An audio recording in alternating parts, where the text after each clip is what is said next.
Hello दोस्तों, आज की वीडियो में सीखने वाले हैं कि चक्रवृद्धि ब्याज होता है उसको कैसे करते हैं, यानी कि कोई भी चक्रवृद्धि ब्याज दिया जाए उसको कैसे सॉल्व करेंगे। बिल्कुल बेसिक से जानेंगे, यानी कि स्टेप बाय स्टेप। तो सबसे पहले अपन लिखते हैं क्या क्वेश्चन। क्वेश्चन क्या है, यानी कि मूलधन है। मूलधन मान लीजिए आप है 5,000 रुपये। दर है 2% वार्षिक दर से। वार्षिक दर से तीन तीन नहीं, दो लीजिए, 2 वर्ष का चक्रवृद्धि ब्याज ज्ञात कीजिए। तो हेलो दोस्तों, इस वीडियो में सीखेंगे कि मूलधन है आपका 5,000 रुपये और दर है आपकी 2%।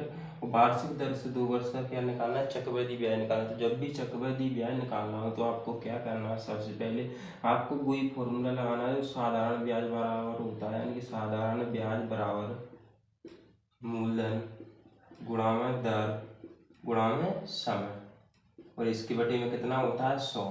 इस फॉर्मूले से ही आपका पूरा सवाल सॉल्व होगा। यानी कि मूलधन की जगह पे आपको कितना लिखना है, 5,000, तो 5,000 लिखना है।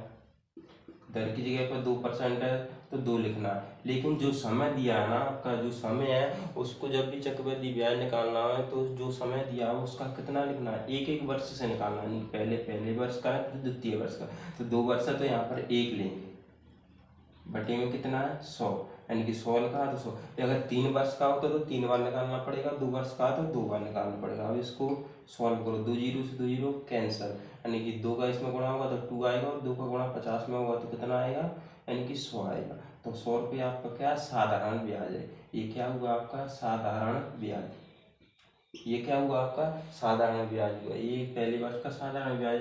अब दूसरे वर्ष के लिए जो मूलधन होगा ना, वो मूलधन होगा ना, ये इस ब्याज को जोड़ना पड़ेगा किसमें, 5,000 में। तो इसमें आप डायरेक्ट कर देते हैं यहाँ पर। तो अगले बेर के लिए मूलधन क्या बनेगा, यानी कि मूलधन बनेगा कितना, यहाँ पर लिख लीजिए। मूलधन बराबर में जो नया वाला साधारण ब्याज है उसमें आपको कितना जोड़ना पड़ेगा, जो पुराना वाला मूलधन है वो 5,000 वाला। यानी कि ये क्या है साधारण ब्याज है, और ये क्या है मूलधन है, कौन सा पुराना वाला। अब इसमें जोड़ेंगे तो कितना हो जाएगा 5100, यानी कि 5,000, 100 रुपये आपका क्या बनेगा, नया मूलधन बनेगा। अब इसी पे आपको दूसरे वर्ष का निकालना है। तो अब दूसरे वर्ष का यहाँ पर लिखो, दूसरे वर्ष का साधारण ब्याज। दूसरे वर्ष का साधारण ब्याज कितना हुआ, यानी कि मूलधन कितना आया आपका 5,100 रुपये है। अब आपकी दर कितनी होगी, 2%। दर हमेशा 2% रहेगी, और समय 1 वर्ष का निकाल चुके हैं। तो अब बचा कितना, 1, तो 1। अब इसके बटे में कितना है 100, 2 जीरो से 2 जीरो कैंसिल, अब बच कितना गया 51 इंटू 2 इंटू 1, यानी कि 2 का गुणा इसमें करेंगे तो 2 2 2 5 10, कितना आया 102। अभी कितना आया 102, और पहले कितना था, ये प्रथम वर्ष का, ये प्रथम वर्ष का, ये कितने का दूसरे वर्ष का। तो इन दोनों को क्या करना है, जोड़ना है। यानी कि दोनों वर्ष का जो भी आप जोड़ोगे, यानी कि ब्याज जोड़ोगे, 2 वर्ष, यहाँ पर लिखो 2 वर्ष का चक्रवृद्धि ब्याज बराबर में पहले वर्ष का ब्याज, पहले वर्ष का ब्याज प्लस दूसरे वर्ष का ब्याज। जो पहले वर्ष का ब्याज प्लस दूसरे वर्ष का ब्याज, पहले वर्ष का ब्याज कितना है 100 है, और दूसरे वर्ष का कितना है 102 है। इन दोनों को जोड़ेंगे तो कितना होगा 202। तो जो आपका चक्रवृद्धि ब्याज होगा ना, 2 वर्ष का चक्रवृद्धि ब्याज कितना होगा 202। चक्रवृद्धि ब्याज कितना होगा 202 होगा। तो इस प्रकार से आप कर सकते हो चक्रवृद्धि ब्याज निकाल।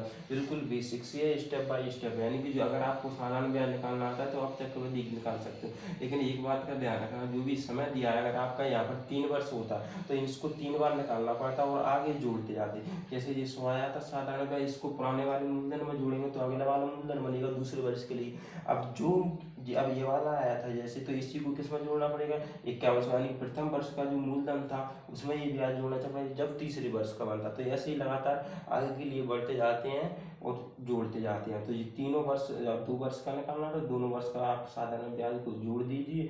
जो भी आपका जोड़िए आंसर होगा वही आपका क्या होगा, चक्रवृद्धि ब्याज होगा। तो इस प्रकार से आप क्या कर सकते हो, चक्रवृद्धि ब्याज को निकाल सकते हो।